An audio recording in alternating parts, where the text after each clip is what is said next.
Dalam setiap rumah, selalu ada sudut yang menyimpan rahasia. Benda-benda tua yang berpindah tangan, dari tangan ke satu, ke tangan yang lain, lalu berpindah lagi, begitu terus-menerus dan seterusnya, tidak pernah lepas dari jejak masa lalunya. Begitu terus sampai ke terus. Sebuah cermin tua bisa menjadi awal dari mimpi buruk. Inilah kisah mengerikan dari dua wanita muda yang tanpa sadar membawa pulang meja rias bekas dari sebuah toko furniture. Awalnya terlihat biasa saja, tetapi di balik permukaan kaca itu ada sesuatu yang menunggu.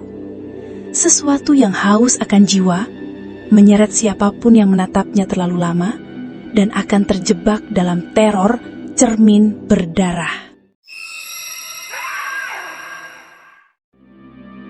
Yuli dan Novi baru seminggu menempati rumah kontrakan sederhana di pinggir kota. Rumah itu tidak terlalu besar, tapi cukup nyaman bagi mereka berdua yang sama-sama bekerja di sebuah kantor swasta.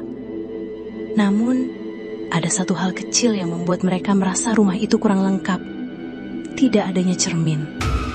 Suatu sore, mereka memutuskan pergi ke sebuah toko furniture bekas. Di pojok ruangan, tersembunyi di antara lemari-lemari tua, mereka menemukan sebuah meja rias kayu jati dengan ukiran rumit. Capnya sedikit terkelupas, tapi cermin bundar besar di atasnya masih utuh ditutupi kain hitam. Entah kenapa, meski terlihat usang, keduanya merasa cocok. Harga yang murah membuat mereka langsung membelinya tanpa memikirkan asal-usulnya. Malam itu, meja rias sudah berdiri di kamar Yuli. Lampu kamar redup, cermin itu memantulkan bayangan mereka berdua yang sedang menata rambut sambil bercanda.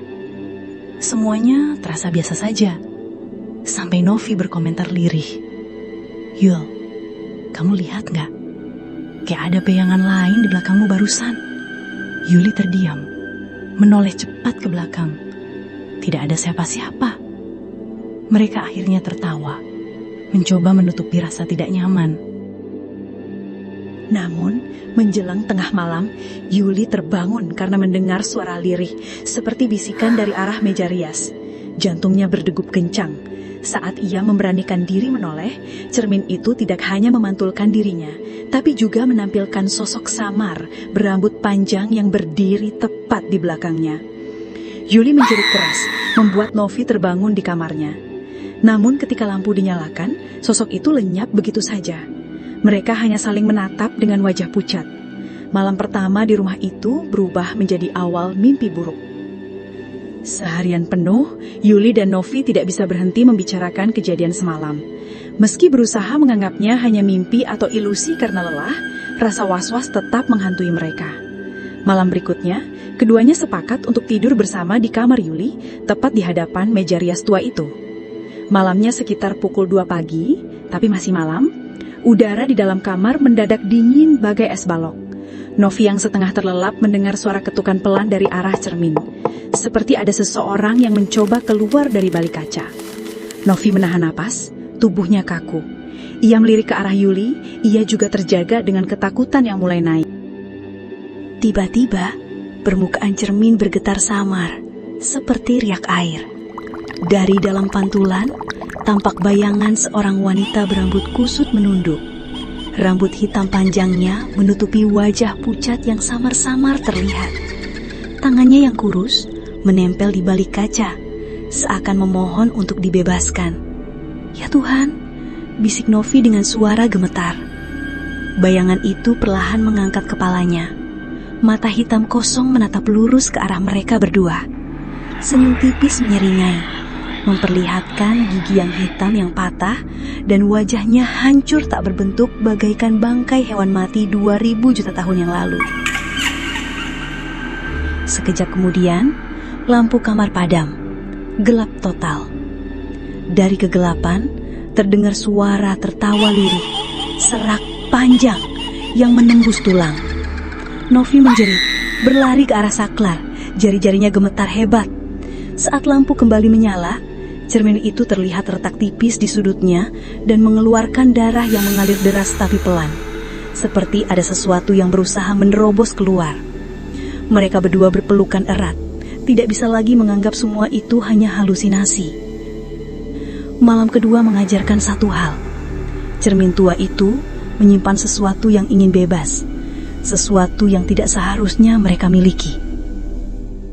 Malam berikutnya, suasananya jauh lebih mencekam. Yuli dan Novi sudah sepakat untuk tidak tidur, berharap bisa tetap waspada jika sesuatu terjadi lagi. Mereka duduk bersebelahan di atas ranjang, menatap cermin tua itu dengan perasaan campur aduk antara takut dan marah. Udara di kamar berubah dari hangat menjadi dingin. Lampu berkelip-kelip, lalu mati seketika.